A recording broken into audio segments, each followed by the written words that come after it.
வயநாட்டில் ஏற்பட்ட கோர நிலச்சரிவில் சிக்கி நூற்றுக்கணக்கான உயிர்கள் பறிபோகி இருக்கும் நிலையில் இந்த கோரத்திலிருந்து மீண்டவர்களின் சோக பின்னணியை விவரிக்கிறது இந்த செய்தி தொகுப்பு.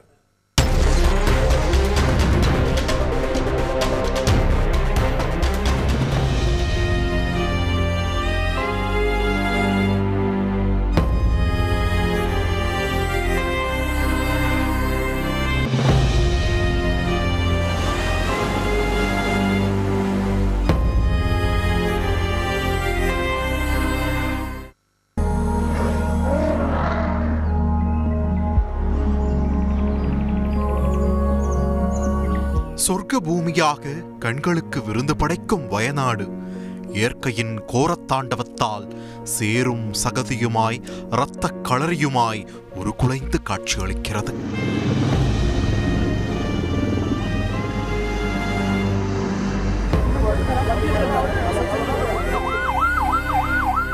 சூரல்மலை, முண்டகை, மேப்பாடி என 3 கிராமங்கள் மண்ணுக்குள் புதைந்து மாய்ந்து போக ஏராளமான உயிர்கள் மண்ணுக்கடியில் போராட மரண ஓலங்களாகவே காட்சி தருகிறது வயநாடு.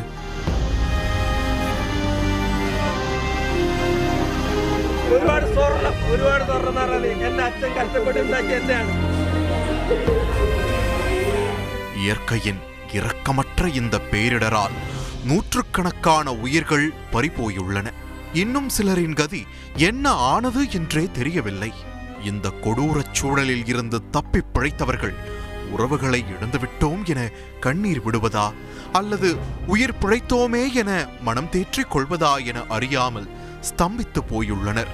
அப்படி உயிர் பிழைத்த ஒரு பெண்மணி தனது குடும்பத்தையே இழந்துவிட்டேனே என கதறும் காட்சிகள் காண்போர் மனதை ரணமாக்குகிறது.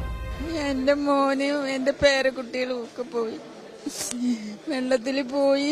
ഞങ്ങൾക്ക് ജീവിക്കാനില്ല, ജീവിതവുമില്ല, എല്ലാവരും പോയി. മോനെ കിട്ടിയിട്ടുണ്ട്. ഞങ്ങൾ അവിടേക്ക് പോവുകയാണ്, ബോഡി കാണാൻ പോവുക. മോനുമാണ് താമസം ഉണ്ടായിരുന്നത്. അപ്പൊ മോളെ കുടുംബക്കാരില്ലേ, മരുവോളെ കുടുംബക്കാര്, അവരൊക്കെ അവിടെ ഉണ്ടായിരുന്നു. 5-6 ആളുണ്ട്. ഒക്കെ പോയി. ഇപ്പൊ ഞങ്ങള് മാത്രം അനാഥയായിട്ട് നിക്കാണ്. എന്റെ കുടുംബം മോനെ കൊടുത്തിട്ട് നിക്കാണ്. വീട് മൊത്തം പോയമ്മാ, വീട് മൊത്തം പോയി. വീട്ടിന്റെ ഉള്ളിൽ നിന്നാണല്ലേ ഇതൊക്കെ സംഭവിച്ചത്. அனைவரும் உறங்கிக் கொண்டிருந்த வேளையில் நேர்ந்த இந்த கோரத்தில் இருந்து தப்பித்த திக் நொடிகளை கண்ணீருடன் பகிர்ந்து கொண்டார் மற்றொரு பெண்மணி. കട്ടിലൊക്കെ ഒരു കുലുക്കം കണ്ട്, പിന്നെ ഭയങ്കരമായ ശബ്ദം. திடீர்னு ராத்திரி கட்டில் நடுங்க ஆரம்பிச்சது. வெளியே இருந்து ரொம்ப சத்தம் வந்துச்சு. அக்கம் பக்கத்தில் இருக்கவங்களுக்கு ஃபோன் பண்ணி யாரும் எடுக்கல. கோயம்புத்தூர்ல இருக்க மகனுக்கு ஃபோன் பண்ணேன். அவன் என்னை வீட்டுக்கு மேலே போக சொன்னான். ஆனால் மண் சரிவால கதவும் ஜாம் ஆயிடுச்சு. மீட்பு படையினர் சிலர் கொஞ்ச நேரம் கழிச்சு வந்து என்னை காப்பாத்தினாங்க. 2ஆவதா நடந்த மண் சரிவில் என் வீடும் அழிஞ்சிருச்சு. முண்டகையில இருந்த என் சொந்தக்காரங்களும் இறந்துட்டாங்க. ജോലിക്കൊന്നും പോയിട്ടും ജീവിക്കാനുള്ള കഴിവുമില്ല, ഒരു വീട് വെക്കാനുള്ള.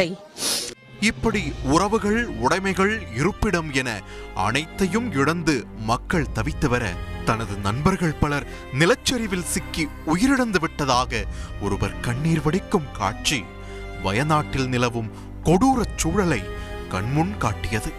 2 crore ഉണ്ട്. ലാൻഡും ബിൽഡിങ്സ് ഉണ്ടായിരുന്നു. ലാൻഡും പ്രോപ്പർട്ടി ബ്രദറിൻ്റെ ഒക്കെ പടമായിട്ട് ഒരുപാട് മതിപ്പിൽ കൂടുതലുണ്ട്. അതൊന്നും വേണ്ട, ഡോണ്ട് വറി, ലൈഫ് കിടച്ച്. എൻ്റെ നൈബേഴ്സ്, എൻ്റെ ഡിയർസ്റ്റ് ഫ്രണ്ട്സ് എല്ലാവരും പോയി. ധൈര്യം പറയും, നിങ്ങൾ ധൈര്യം പറയണം.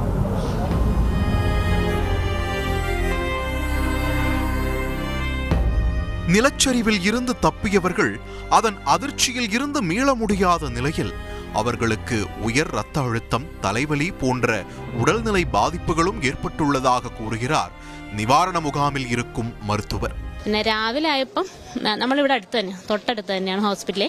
അപ്പോൾ രാവിലെ ആയപ്പോൾ കുറച്ച് പേഷ്യൻസിന് BP ലോ അങ്ങനെ കുറച്ച് ഹെൽത്ത് ഇഷ്യൂസ് വന്നുകൊണ്ട് നമ്മളൊന്ന് വന്ന് എല്ലാ റൂംസും ഒന്ന് റൗണ്ട്സ് ചെയ്യണം. അപ്പോൾ മിക്ക പേഷ്യൻസിനും ഹെഡ് ഏക്ക്, BP ഹൈ, BP മെഡിസിൻസ് കഴിക്കാത്ത പേഷ്യൻസാണ്. മീൻസ് അറിയാലോ സ്ട്രെസ്സിന്റെ ഒരു റിലേറ്റഡ് 140, 150 BP എടുക്കുന്നത്. അപ്പൊ നമ്മളത് നോക്കിയിട്ട് കൊടുക്കുന്നുണ്ട്. പിന്നെ തലവേദന ഏറ്റവും കൂടുതൽ കേസ് BP, ഹെഡേക്ക് തന്നെയാണ് വരുന്നത്. പിന്നെ പലരുടെ കയ്യിലും മെഡിസിൻസ് ഇല്ല, മീൻസ് കഴിച്ചുകൊണ്ടിരിക്കുന്ന മെഡിസിൻസ് എല്ലാം ഷോർട്ടാണ്. இது ஒரு புறம் இருக்க மீட்புப் பணிகளும் மறுபுறம் துரிதப்படுத்தப்பட்டு வருகிறது. செவ்வாய்க்கிழமை இரவன்று மீட்புப் பணியில் ஈடுபட்டிருந்த ஒருவர் பேசுகையில் முண்டகை பகுதி மொத்தமாக நீரில் அடித்துச் செல்லப்பட்டதாக கூறியது பெரும் சோகத்தை ஏற்படுத்தியது. From Kerala Fire Force, there are I think more or less 300 persons are already here. Kerala தீயணைப்பு துறையில இருந்து 300 பேர் இருக்காங்க. இன்னும் பலர் வந்துட்டு இருக்காங்க. இது தவிர போலீஸ், ராணுவம், தன்னார்வலர்கள்னு பல பேரு மீட்பு பணிக்காக இருக்காங்க. அந்த பகுதியில உள்ள முண்டகை என்ற சிறு கிராமம் முழுசா தண்ணியில அடிச்சிட்டு போயிருச்சு. அங்கதான் நிறைய உயிரிழப்புகளும் ஏற்பட்டிருக்கு.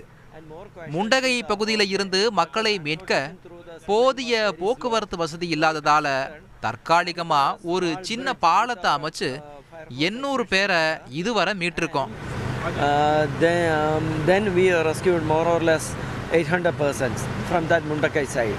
இப்படி சோகப்பிடியில் சிக்கித் தவிக்கும் வயநாடு பகுதி மக்களின் நிலை அப்பகுதிவாசிகளை மட்டுமல்ல, ஒட்டுமொத்த நாட்டையும் சோகத்தில் ஆழ்த்தியுள்ளது. இந்த துயரத்தில் இருந்து வயநாடு மீள நாட்கள் பல ஆகும் என்றாலும் கூட இருக்கும் துயரில் இருந்து இவர்கள் மீண்டு வர வேண்டும் என்பதே அனைவரின் விருப்பமும். தந்தி டிவி செய்திகளுக்காக வயநாட்டில் இருந்து செய்தியாளர் கார்த்தி மற்றும் சிவசபாபதி.